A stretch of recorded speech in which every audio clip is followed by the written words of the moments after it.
नौजवान है जो अपने प्रधानमंत्री के संकल्प को पूरा करने के लिए निकले हैं। इंडस्ट्री के लोग हैं और स्किल करने के लिए भी एनएसडीसी की टीम है।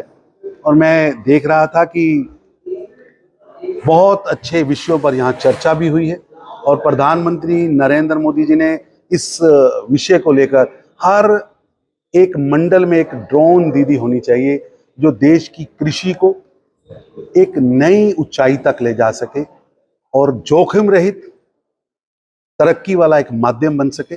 और ये ड्रोन इंडस्ट्री भारत की जीडीपी में 2% की हिस्सेदारी की ओर बढ़ रही है।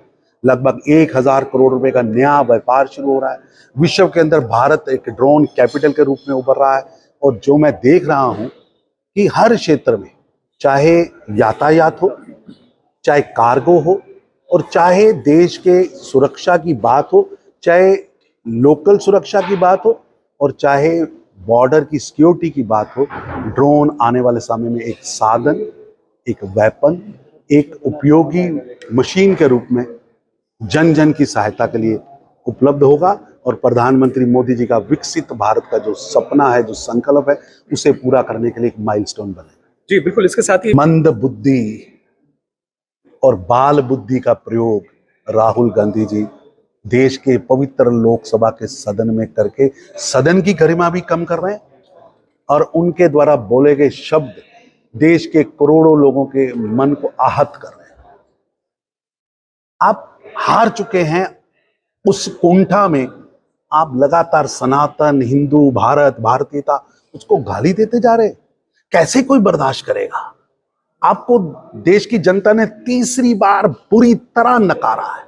540 में से 99 यानी 3 डिजिट भी आप पार नहीं कर पाए।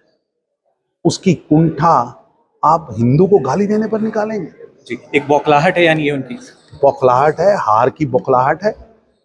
उनका विजन, उनका नेतृत्व आज सबसे गिरावट स्तर पर है। देश पहले से ही उनके पापों के कारण कांग्रेस पर उनके पाप भारी हैं और कांग्रेस के भारी पाप जनता उन्हें बर्दाश्त नहीं कर रही। और जिनका इतिहास देश के अंदर दंगों के साथ जुड़ रहा है, 1984 की सिख कत्लो गारत किस तरह सिखा को जिंदा जलाएगा और कांग्रेस के वर्करों ने सिखों के गलों में जलते हुए टायर डलकर, और एक नहीं, दिल्ली सहित देश के 52 शहरों में मौत का तांडव कांग्रेस द्वारा किया गया, ये भूला नहीं जा सकता।